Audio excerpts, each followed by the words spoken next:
అనకాపల్లి అనాథాశ్రమంలో జరిగినటువంటి మరణాల గురించి సంచలనమైనటువంటి విషయాలు వెలుగులోకి వస్తూ ఉన్నాయి.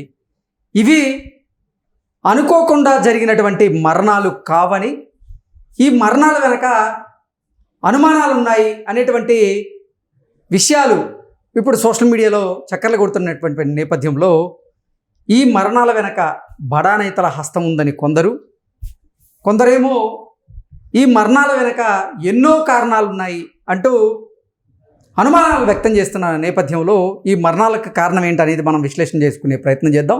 ప్రస్తుతం మనతో పాటు ఉన్నారు ప్రముఖ రాజకీయ విశ్లేషకులు, ప్రముఖ సీనియర్ జర్నలిస్ట్ సిఎస్ రావు గారు. సార్తో మాట్లాడదాం.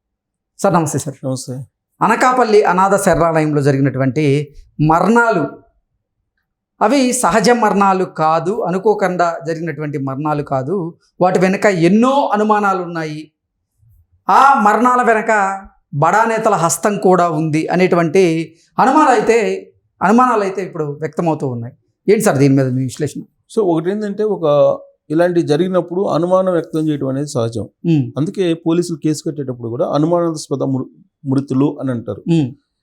కాబట్టి ఇక్కడ అనాథాశ్రమం, అది పరిశుద్ధాత్మ అనాథాశ్రమం, పరిశుద్ధాత్మ ఉంది అది పేరు ఏదో. సో అనాథాశ్రమము అఫీషియల్ కాదు, అనఫిషియల్గా రన్ చేస్తున్నారు దాన్ని. అనఫిషియల్గా రన్ చేస్తున్నటువంటి అనాథాశ్రమానికి ఎవరో తీసుకొచ్చి చాక్లెట్లు అలాగే సమోసాలు ఇచ్చారు. ఇస్తే అది తిన్న తర్వాత 67 మంది, మొత్తం 80 చిల్లర ఉంటే 67 మంది అస్వస్థతకు గురయ్యారు, 4 చనిపోయారు. దురదృష్టం చేస్తారు. దీని వెనక ఏదన్నా కుట్ర ఉందా, లేదంటే సహజంగా జరిగినాయా అని అంటే, చాక్లెట్లు జనరల్గా చాక్లెట్లు ఇస్తే ఫుడ్ పాయిజన్ కాదు. మనం ఈ మధ్య కాలంలో ఒకవేళ ఏదైనా సమోసాలు అవి అయితే ఏదన్నా అయితే అయ్యొచ్చు.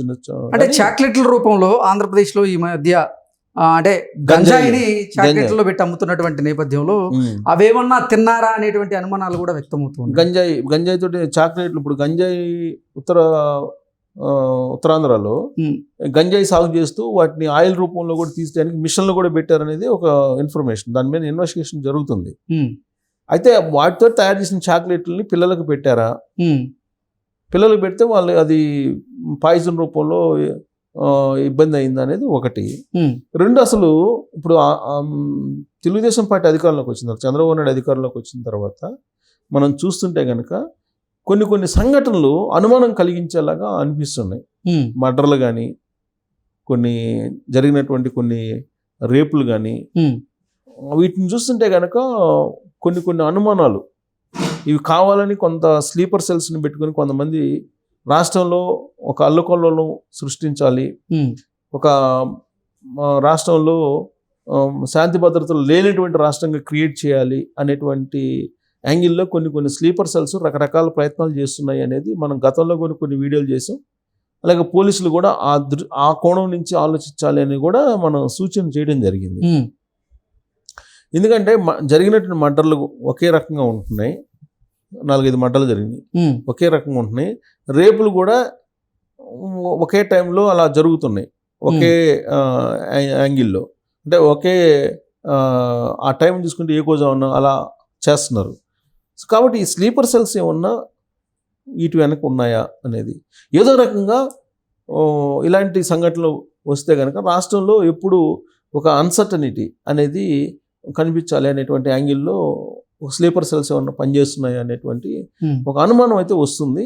దానికి తగ్గట్టు ఇప్పుడు ఇది చూస్తే కనుక, దీని పూర్వపరాలు ఇవన్నీ కనుక చూస్తే, ఒకవేళ దీని వెనక ఏదైనా కుట్ర దాగి ఉందా, ఈ స్లీపర్ సెల్స్ ఈ టైప్ ఆఫ్ వ్యవహారాలకు కూడా పాల్పడుతున్నారా అనేటువంటి అనుమానాలు రాకపోలేదు. అందుకే పోలీసులు ఇప్పుడు ఇన్వెస్టిగేషన్ చేస్తున్నారు. దాని మీద గవర్నమెంట్ కూడా ఆర్డర్ చేసింది ఇన్వెస్టిగేషన్ చేయమని. అసలు ఏంటని, 4 చనిపోవడం అంటే మామూలు విషయం కాదు కదా. 4 చనిపోయారు, 67 మందికి అస్వస్థతకు గురయ్యారు. అది వాళ్ళు ట్రీట్మెంట్ పొందుతున్నారు. ఇది కావాలని చేశారా అని అంటే, కావాలని చేయకపోతే ఇప్పుడు అంతమందికి 4 చనిపోయేటువంటి స్థాయికి ప్లస్ అంతమంది అస్వస్థతకు గురయ్యే పరిస్థితి ఉండదు. ఒకటి. రెండు ఏంటంటే, ఆ 2 వ్యక్తులు తీసుకొచ్చారని చెప్తున్నారు. 2 వ్యక్తులు, ఒకళ్ళు సమోసా ఒకళ్ళు చాక్లెట్లు తీసుకొచ్చారని చెప్తున్నారు. ఆ 2 వ్యక్తులు ఎవరు, ఎక్కడి నుంచి వచ్చారు అనే దాని మీద కూడా పోలీసులు ఇన్వెస్టిగేషన్ చేస్తున్నారు. ముందు బేసిక్ ఏంటంటే ఆ అనాథాశ్రమానికి లైసెన్స్ కానీ గుర్తింపు కానీ లేదు. గుర్తింపు లేదు, ఏం లేకుండా అసలు ఎందుకు ఎలా రన్ చేస్తున్నారు? ఇప్పుడు ఒక అనాథాశ్రమం నడపాలంటే దానికి ఒక గైడ్ లైన్స్ ఉంటాయి. గవర్నమెంట్ పర్మిషన్ కావాలి, దానికి ఒక గుర్తింపు ఉండాలి. తర్వాత దానికి జనరల్గా మన రిజిస్టర్ అయితే కనుక డెఫినెట్గా దానికి సంబంధించినటువంటి తనిఖీలు అవన్నీ ఉంటాయి. కానీ అవి ఏమీ లేకుండా వీళ్ళు అనఫిషియల్గా రన్ చేస్తున్నారు. ఈ అనఫిషియల్గా రన్ చేస్తున్న దాంట్లోనే వీళ్ళు సమోసాలు చాక్లెట్లు తీసుకెళ్ళి ఇవ్వడం అనేది కొంత అనుమానం రేకెత్తిస్తుంది. అయితే ఇక్కడ ఈ అనాథాశ్రమంలో మనం ఇక్కడ కనుక పాస్టర్ రన్ చేస్తున్నారు. ఇది ఆ పాస్టర్ రన్ చేస్తున్నటువంటి సందర్భంలో పాస్టర్ భార్య కొంత వివరణ ఇవ్వడం జరిగింది. కిరణ్ ఆమె పేరు. ఆమె రమ, పాస్టర్ కిరణ్, ఆయన భార్య రమ. ఆమె ఇచ్చినటువంటి వర్షన్ ఏంటంటే శనివారం రాత్రి నక్కపల్లి పొందూరు, అక్కడ అనకాపల్లి సమీపంలో నక్కపల్లి పొందూరు నుంచి ఇద్దరు వచ్చారు. దాతలు ఆహారం ఇచ్చారు.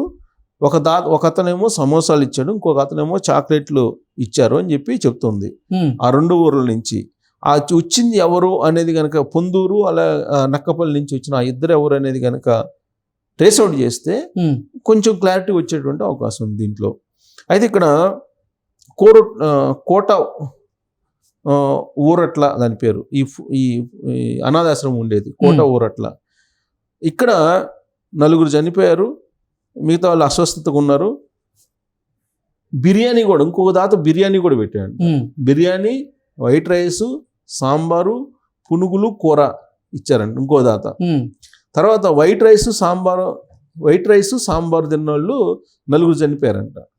ఓకే, వైట్ రైస్ సాంబార్ తిన్నోళ్ళు. అంటే ఈ చాక్లెట్ల వల్ల, ఈ సమోసా వల్ల అయితే ఎటువంటి హాని కలగలేదంటారు? ఆమె చెప్పిన వర్షన్ ప్రకారం వైట్ రైస్ సాంబార్ తిన్నోళ్ళే చనిపోయారు 4. ఆమె చెప్తున్న వర్షన్ ప్రకారం. అంటే వైట్ రైస్ సాంబార్ అని అంటే వైట్ రైస్ సాంబార్ తింటే మామూలుగా ఫుడ్ పాయిజన్ అయినా కానీ అస్వస్థత గురవుతారు, కానీ చనిపోయేటువంటి ప్రమాదం ఉండదు. చనిపోయే అంత సీరియస్నెస్ ఉండదు. అంటే దాంట్లో ఏదో కలిపి ఉండాలి, దాంట్లో ఏదన్నా కలిపి ఉండాలి. కలిపితేనే ఇంత ప్రమాదం ఏర్పడుతుంది. సరిగ్గా ఈ పాయింట్ దగ్గర అనుమానం వస్తుంది. ఇప్పుడు ఆమె చెప్తున్న దాని ప్రకారం ఏంది, వైట్ రైస్ సాంబార్ తిన్నోళ్ళే చనిపోయారు. ఒక దాత సమోసా తీసుకొచ్చారు, ఇంకొక అతను చాక్లెట్లు తీసుకొచ్చారు, మరొకరేమో బిర్యానీ తీసుకొచ్చారు, ఇంకొకరేమో వైట్ రైస్ సాంబార్ తీసుకొచ్చారు. ఈ వైట్ రైస్ సాంబార్ తిన్నోళ్ళు మాత్రం చనిపోయారని చెప్తున్నారు కదా. సో ఆయన చెప్తుంది దాని ప్రకారం 4 చనిపోయారని చెప్తున్నారు. సో వాళ్ళు ఇచ్చిన ఆహారమే వీళ్ళు కూడా తిన్నారంట. ఎవరు? Owner sir. అదే ఆ పాస్టర్ అను ఆవిడ చెప్తుంది తిన్నామని చెప్తుంది. ఈ వాళ్ళు మరి వాళ్ళకేం కాలేదని చెప్తుంది. మరి టార్గెట్గా పెట్టారా కొంతమందికి?